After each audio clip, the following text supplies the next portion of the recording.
Peace and Anarchy, Episode 5. Could it all be a bad dream or a nightmare? Is it my imagination, or have we lost our minds? If you got a business, that you didn't build that. Somebody else made that happen. I've abandoned free market principles to save the free market system.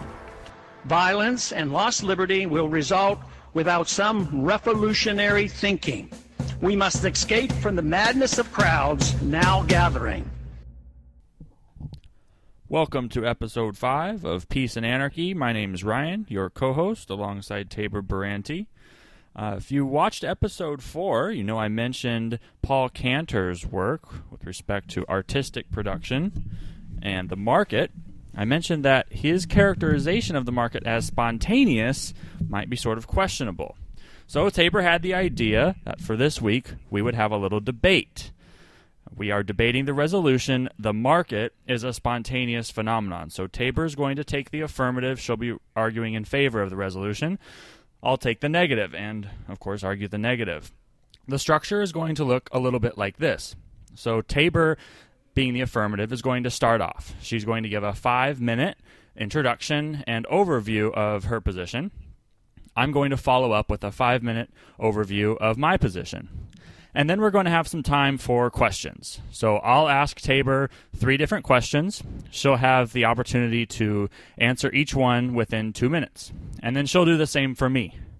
And right, we'll be alternating those questions. Right, so we'll go back and forth during the question period.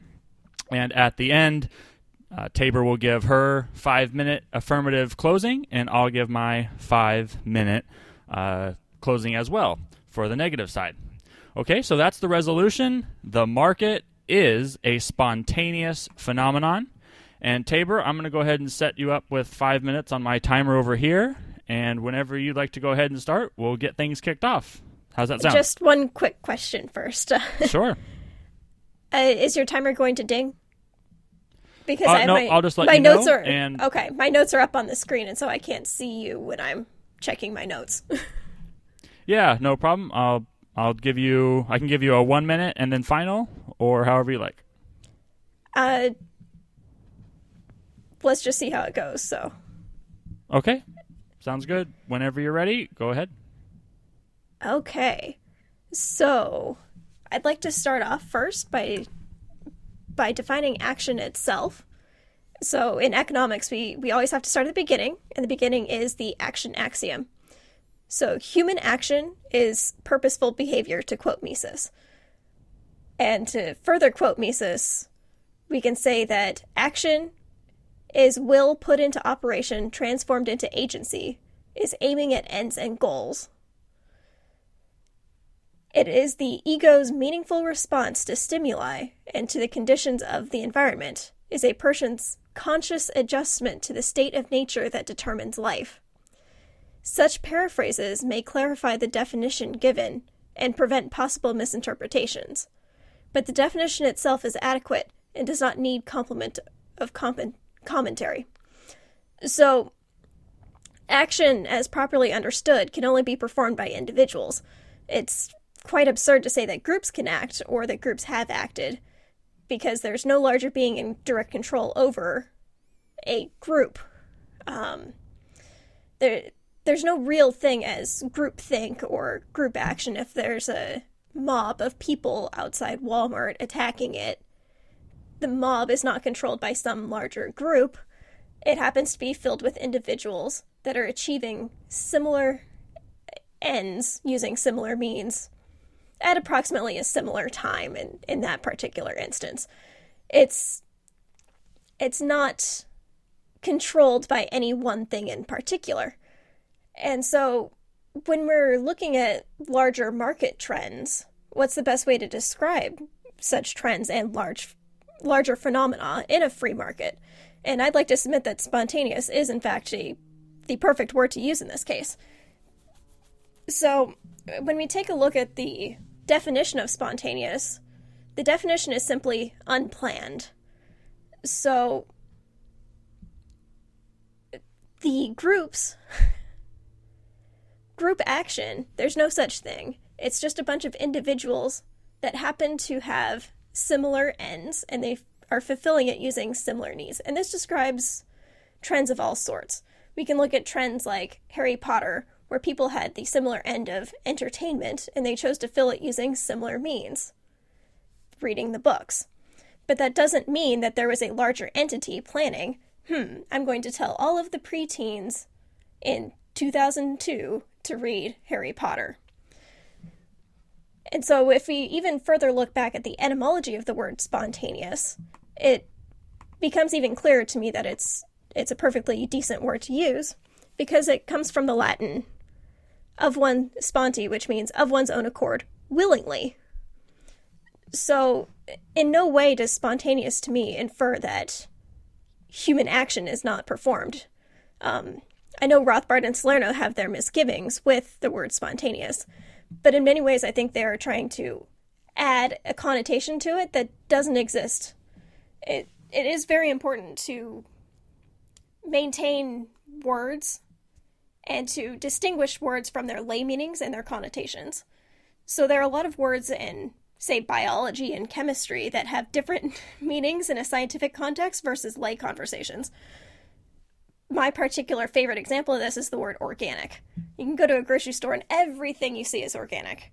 And what does that mean? Well, to the layperson, that means, oh, this one's natural, this one they didn't use pesticides on.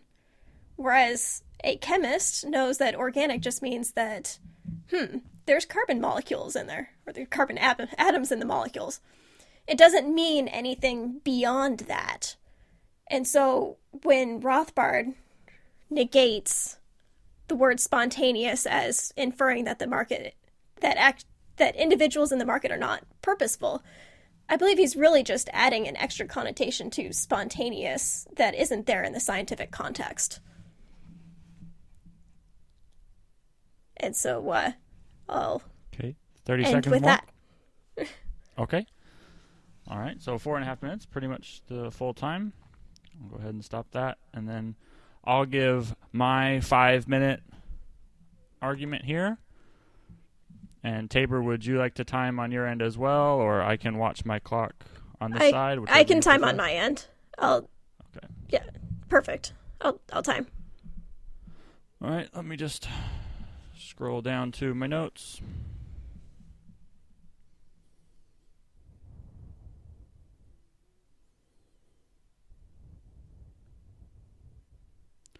All right. And we'll go ahead and begin. Go ahead and start whenever you want, Tabor. Oh, it's your turn to talk. Yeah, no, go ahead. Go ahead and start the go ahead and start the time. So I'll reset my clock. Go. And we can start on 3, 2, 1, and go. All right, folks, I'm going to refer to spontaneous in the resolution as I think most people in economics tend to refer to it today, and that's from F.A. Hayek, Friedrich von Hayek. So Hayek wrote a book in, well, at least the preface is from 1988, so pretty far on in his career, called Fatal Conceit, and I'm going to mention a passage here. In that book, he says, the extended order we face, so the division of labor we face, came, quote, not from human design or intention, but spontaneously. It rose, quote, from unintentionally conforming to morals and traditions that men tend to dislike, morals and traditions that they, quote, fail to understand, and whose, quote, validity they cannot prove, but that have come about by means of, quote, evolutionary selection. Now, those few men who fall under this system are, quote, unwitting and reluctant. The adoption of these evolutionary traits is, quote, painful. However, for Hayek, this still amounts to the least appreciated facet of human evolution. So in Hayek's mind, that's it. We have these evolutionary actions happening to us human beings. It's undesigned. It's unplanned. But for Hayek, that gives us a market. And markets give information. And as long as human beings have information, that is the way that we can bring about prosperity. Rothbard characterizes this, in particular the word spontaneous, once again and says that spontaneous connotes lack of thought, activity that is not consciously chosen, but rather purely reflexive and tropistic. So he's pointing out here that Hayek is missing the entire point of the Misesian paradigm, that action is in fact purposeful, and that intentional, planned, designed action should be at the center of our Misesian worldview. This is Joseph Salerno. Quote, "The complex of human social relations is, in a fundamental sense, the product of rational design. Society is hardly a, quote, spontaneous or, quote, undesigned formation, because it is inevitable that each individual excogitate, or think out, and compare beforehand the prospective benefits and cost of his participation in exchange relations and the social division of labor." So we can see that Hayek is clearly wrong on his premises, right?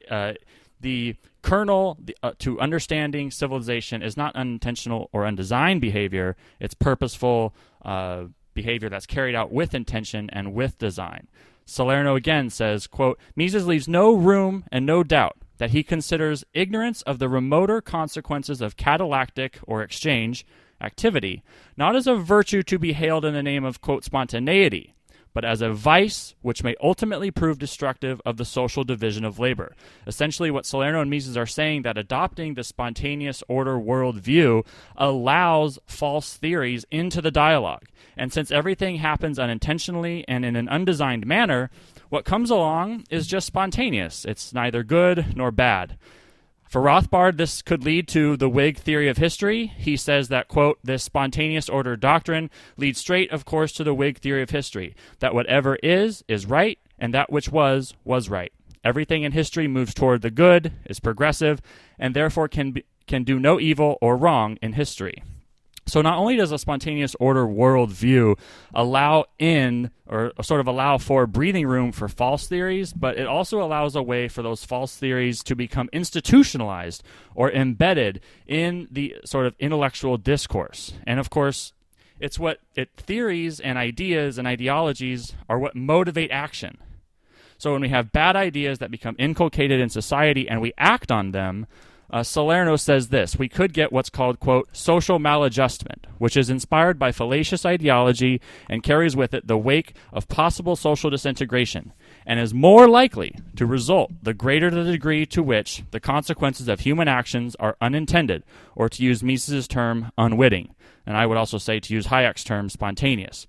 Rothbard finally characterizes it like this: ignorant and spontaneous action, then, is far more like a child's or savage's destruction of China than providing for a beneficent and flourishing market economy. So to maintain the Misesian paradigm, to bring it all back to natural market order, we have to place man as intentional, purposeful, non-spontaneous action at the forefront and in the middle of our analysis. So clearly then, the market is not a spontaneous phenomenon, and anything that happens in the world that is spontaneous could possibly lead to even worse consequences. And I'll go ahead and cut it off there. Oh, that was nearly perfect. You had 5 seconds left. All right, good.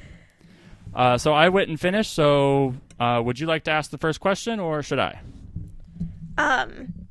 I'll ask the first question then. Okay, go ahead. So you keep bringing you mentioned Hayek and his idea of the planned, the extended order.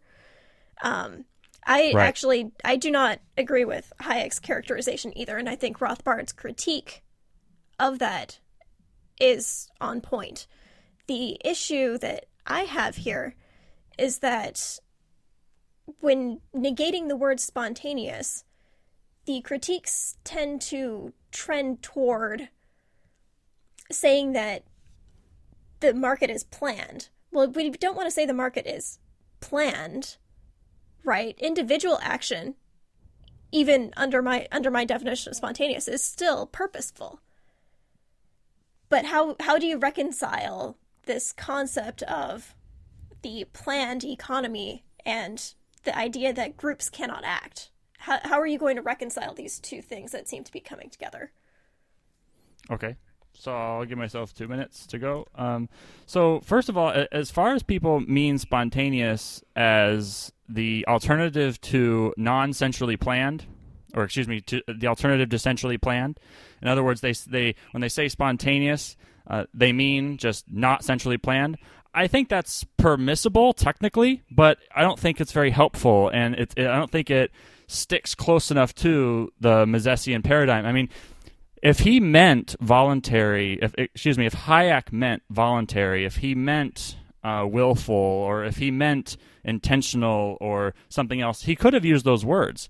And that's why I went to fatal conceit and looked at exactly what he said, and it's very clear. He wants the attention to be on the unintentional, the unintended, the undesigned, the unpredictable parts of human action. And he says it plainly, that this is part of what he sees as an evolutionary process. And the only reason I turned to Hayek most centrally when refuting this, when refuting the resolution, is because when people mention spontaneous or spontaneous order or a spontaneous phenomenon in today's discourse, they refer to Hayek.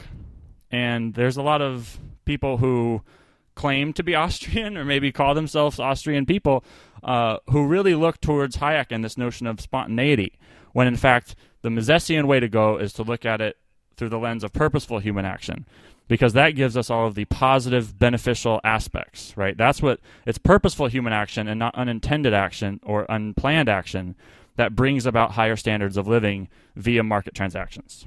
And I'll stop there. Okay. Am I doing responses to that, or are you just going to come out and ask me a question? Yeah, no, I'll just ask you, and I think we can sort of wrap up in the final closings. Okay. And then maybe we can do a little post-debate chat. Who knows? Let's go with the flow. Okay, so you mentioned in your talk that you thought there was an added connotation being given to the word spontaneous by Rothbard and company, like Salerno, and that it wasn't necessary. But in my talk, I mentioned a number of times where Hayek is explicitly saying the evolutionary process has brought about unintended traditions, unintended, unplanned morals, these sort of evolutionary devices that people have accepted, whether they sort of want to or not, right? Because he says we can't prove their existence, the existence of these morals, and we also can't really understand them well enough. So given that Hayek is sort of constantly referencing this sort of unknown, why is it that you think it's unfair of Rothbard or Salerno to assign that very meaning to the word? Well, first I'd like to note that I'm not defending Hayek here. I agree with Rothbard and Salerno that Hayek mischaracterizes the market in his speech, and that spontaneous is not the correct word. And then I'm adding on top of that spontaneous was not the correct word for Hayek to use in this case.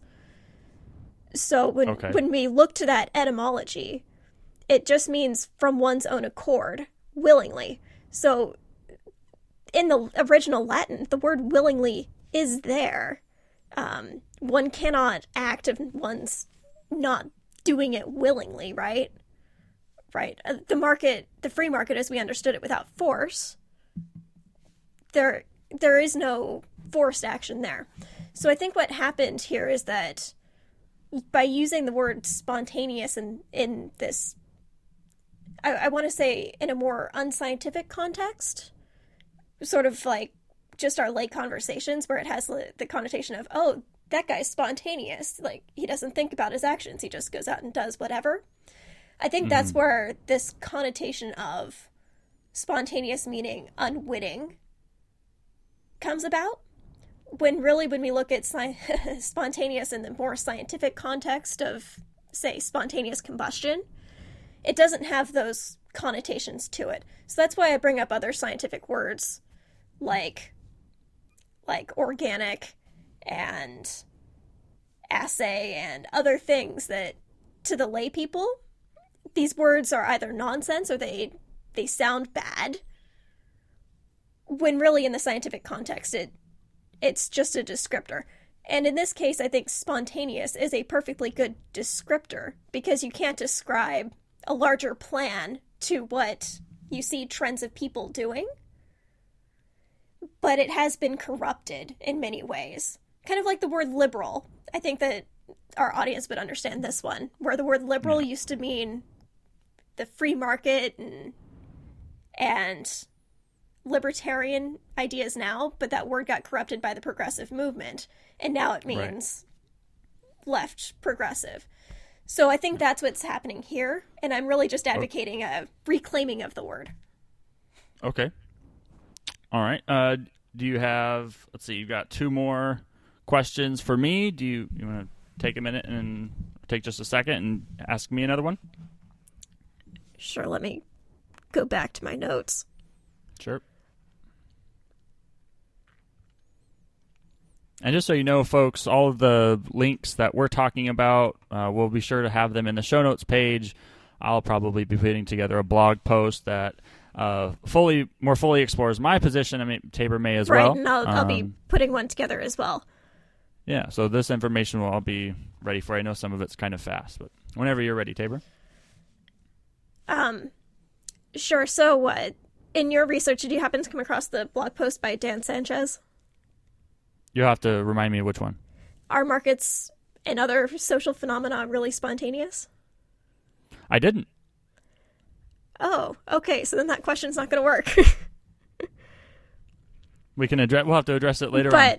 But I'll put that in the show notes. It's an interesting thing to think about for our audience to look up. But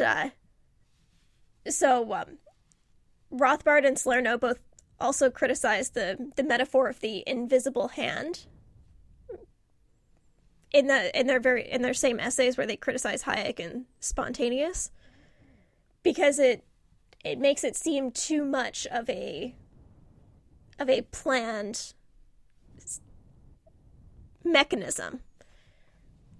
So in what sense does that then negate the idea of spontaneous being a bad word, right? So we have this concept of, well, it's not a mechanism, but then we also have, but it's not spontaneous. So which is it? Sure. So glad you mentioned that. One of the sources that I do rely sort of heavily on, and I'll give myself 2 minutes here, but one of the sources I do rely somewhat on for my position is Murray Rothbard's Economic Controversies, which originally was entitled The Logic of Action, a title I vastly prefer, but anyway, it's now published under the title Economic Controversies, and Chapter 10 of that book features a talk he gave in 1992 on the present state of Austrian economics, and in that article he cites the article I've been referencing here today from Joe Salerno called Mises as a Social Rationalist. And in that article, Rothbard actually directly mentions Adam Smith, and he refers to the butcher, baker, brewer line. So it goes something to the effect of, it is not with regard to the benevolence that the butcher, the baker, and the brewer provide us our dinner, but rather with regard to their own self-interest, something close to that. And he uses this as an example, actually, not a non-example or a disexample of the Misesian paradigm, that individuals acting in a marketplace are doing so with regard to their own self-interest. And so it's sort of puzzling to me almost that somebody could willfully and consciously and readily acknowledge the purposeful, intentional, designed nature of human beings and still say that spontaneity is what it's all about. Because in the end, it's not as if we're saying that there should be one person planning the economy, but rather there are many people planning, designing, and laying out their own actions. So in that way, it's not spontaneous. And I think Smith sort of had an intuitive understanding of that. And the invisible hand was sort of his way of generalizing this notion that he had identified. All right, and I think that cuts off right at about 2 minutes. So I have a question for you. This is going to be a quote from Hayek's Fatal Conceit again, and I'm wondering what you think of the very end of it. He says, it's not too long, he says, "All of this raises an important point about which I wish to be made explicit from the outset. Although I, Hayek, attack the presumption of reason on the part of the socialists, right? This is the utopian socialists. My argument is in no way directed against reason properly used. Reason properly used. By, quote, reason properly used, I mean reason that recognizes its own limitations and, itself taught by reason, faces the implications of the astonishing act, revealed by economics and biology, that order generated without design can far outstrip plans that men consciously contrive. That last line, he says that order generated without design can far outstrip plans that men consciously contrive. What do you think of that? Do you think that's true? That the unintended can accomplish more for man than can the intended? Well, I think Hayek misses the point on a lot of this. Okay. So, action, by its definition, has to be purposeful, right? And so, it's a coming together of many different actions that create these larger institutions. And what Hayek is trying to say with this whole unconscious thing is that it's unconscious that we come together and form these larger institutions. And I don't think that it was meant to say that the individuals acting within this paradigm are not purposeful. I could be ascribing way too much to Hayek. I've previously mentioned that I disagree with his characterization that the unconscious design is better than the conscious design. And I think some of that could have been a translation error on Hayek's part. I'm not going to sit here and defend Hayek since I'm not not really taking his position either. I haven't seen much literature out there necessarily on my side, except for it's been brought up in Paul Cantor's work in terms of trends and how we see these larger group phenomena, I'll call them. And so what's really unplanned is how these different individuals all happen to come across the same thing at the same time, right? We see trends in fashion, we see trends in colors that people use, and it's not planned, that it's not forced upon us that we all must like these same things. It just happens to be. And perhaps that's what Hayek's trying to refer to in this unconscious, but he does so very unclearly. How's that? Yeah, no, that works. Good. All right. And then one more for each of us. So if you've got anything on your mind. Sure.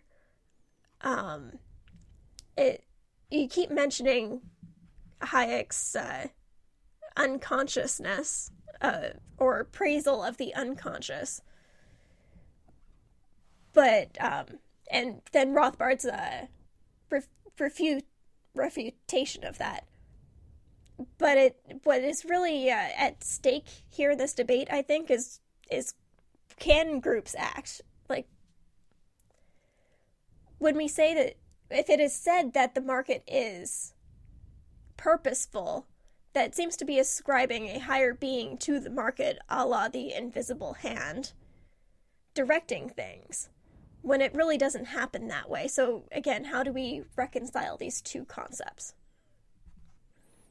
Okay, so the question being, is this a debate over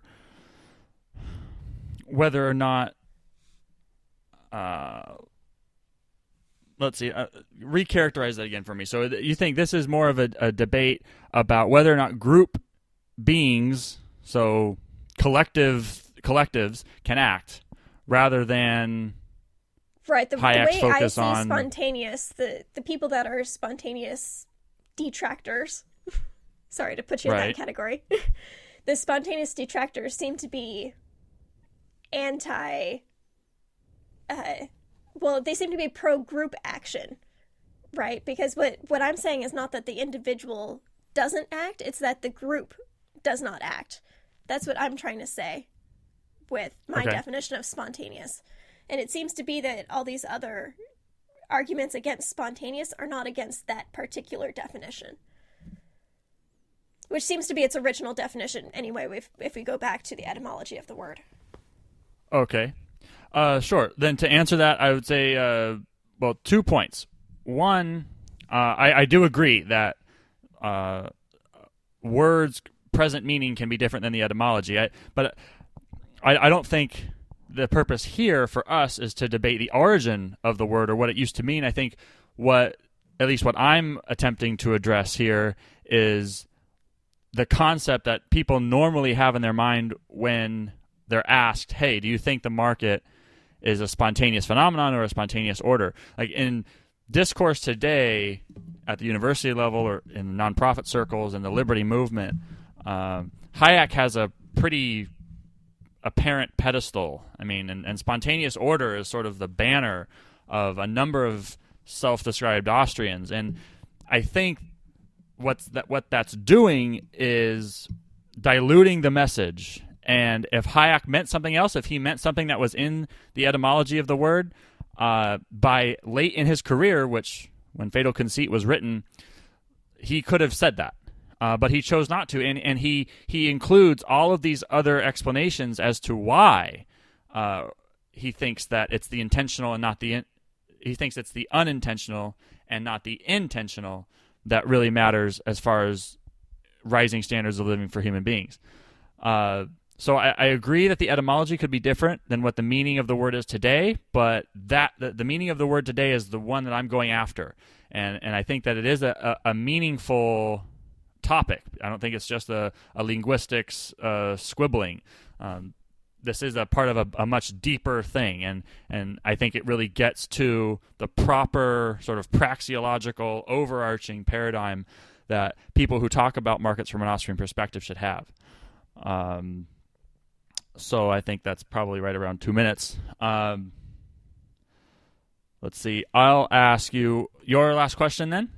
Okay. In Fatal what do you make of the point that I've addressed here from Mises and Salerno that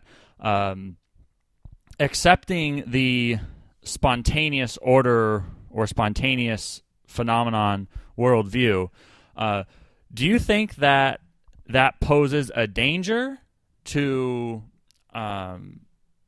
false theories, false ideologies, false ideas about the way the world works, coming into the sort of ideological discourse, and do you think that people who come from a spontaneous order background are equipped? Do you think they have the sort of standing to combat or to argue against what they might perceive to be false or wrong ideas?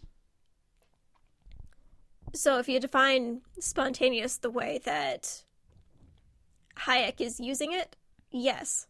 Again, I never set out to defend Hayek's use of spontaneous or extended order. So I can't sit here and defend Hayek because I never set out to do so. Okay, well then maybe more particularly in your conception of what spontaneous order means, do you think that that's like a way, do you think you have the sort of ammunition given that position to argue against false or incorrect theories? Absolutely. Because in my definition of spontaneous, it does not negate individual action. It's dependent on it. Okay. And I think my definition makes it quite clear that it is the individuals that act, and that it's the larger group of observational phenomena that is unplanned. I see. All right. And okay, so that we do have to make that distinction. Sorry, just to add one more on that. We do have to make that distinction between group action. I'll put action in air quotes, even though our audience can't see it. It's an observational thing, so we can only observe what others are doing, and then we can ascribe our own trends to it. And again, that's something that we, as observers, place onto other groups that may not even exist either. So my definition of spontaneous isn't going after and saying that this is the process, this is the mechanism. It's simply descriptive word. It's the adjective to describe the market. Okay. So that would be the end of the question section. You were the affirmative. You have 5 more minutes to do any last closing comments, if you'd like, Tabor. Okay. So I'd like to start off again by reiterating the definition of spontaneous that I have been working from is that it is purely applied at the group observational level. It is not something that is properly applied to the individual action. Because even if we use the common lay definition today of saying, oh, that guy is spontaneous, he just went on a trip without a lot of planning, even that is still action. That it was purposeful that that trip occurred. So the only proper way to use spontaneous in an economic context is from observing how trends have arisen on the market. So it's one of those things like the term begging the question. It has to be used properly. And no, Hayek does not use the term spontaneous properly in this context. And again, I'd like to reiterate that words do have both the definitions and connotations, and that spontaneous should not have a negative connotation to it. Spontaneous, when we use it in a scientific context, should be dispassionate and neutral. All right. Will that wrap it up for you? You've got a few minutes left. Let me see what else I can add in here. And again, I'd like to also point out again that the etymology of the word is quite Austrian in the idea that it describes something of one's own accord, right? If we're describing a person and they act of their own accord, of their own free will, that means they're not being forced by other agencies to do something. And I think that would be something that we would actively seek as libertarians and in the marketplace. So we're seeking to avoid force, and acting of one's own accord is avoiding that force. So I think spontaneous as a word has been maligned, and we should be taking back its original definitions and should be using it properly in context like any other scientific word. And I'll yield back whatever time I have left. Okay, cool. 2:40. Go ahead and stop here and reset for mine. Okay, I'll go ahead and begin. I want to bring this argument really back to Mises and end on a real Misesian point. So I do take the point that the etymology of the word could mean voluntary and willful and so forth. I think if that's what was meant, Hayek himself could have used that term. In addition, he could have left out the constant references to unintentional, undesigned behavior. I also recognize that it's not been Tabor's objective to come here and defend Hayek. And so I do want to concentrate on the resolution. Is the market a spontaneous phenomenon? And when people hear spontaneous today, I think in economic and political philosophy discourse, they think Hayek, they refer to him. So that's the person, that's the definition, that's the meaning that I've tried to address here today. So I'm going to go ahead and quote Mises, and then I'm going to give some characterization that Joseph Salerno has given.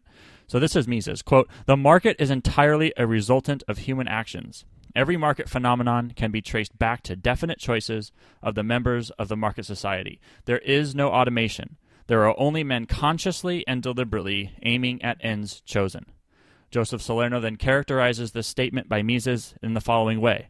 He says, quote, "In Misesian social theory, therefore, the hallmark and sine qua non of market society and of social being itself is not, quote, spontaneity, whatever that may mean, but its purposefulness. When the social steering mechanism of the market is destroyed, as it is under socialist central planning, systemic and meaningful social cooperation becomes impossible. and is replaced by a system of groping about in the dark. What is called conscious planning is precisely the elimination of conscious purposive action. And that latter two sentences, I think Tabor and I can both agree on, that we're both against a system of central planning. True. And to the extent that the utilization of the word spontaneous is what that reference is, that's great. But I think that there is room for misinterpretation. And in fact, it could be much more precise, especially given that so much of high quality of life is traceable directly to purpose and intended, planned human action. Mises says again, society is the product of human action. At any point in history, it is an ideological, which is to say, rational creation.